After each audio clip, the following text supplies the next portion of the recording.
Hey guys, welcome to Tutorial Guru. Today we'll be learning how to turn off active status on Telegram, and now let's dive right in.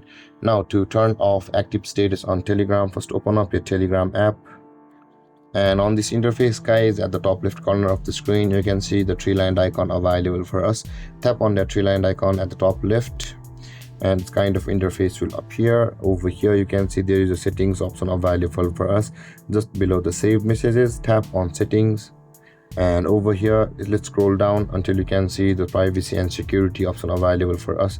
Just below the chat settings, tap on privacy and security, and this kind of interface will appear where you can spot the last seen and online option available for us just below the phone number. Now in order to turn off active status on Telegram, tap on last seen and online, where you can see there is currently the everybody option available over here where it says the who can see my last seen time.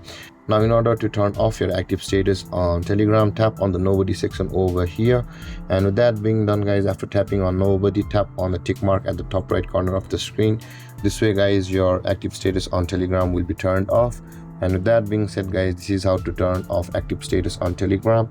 And if you have any confusions or questions regarding the topic, feel free to comment in the comment section below, and don't forget to like, subscribe and hit that bell icon for more videos. Thank you for watching guys. Peace.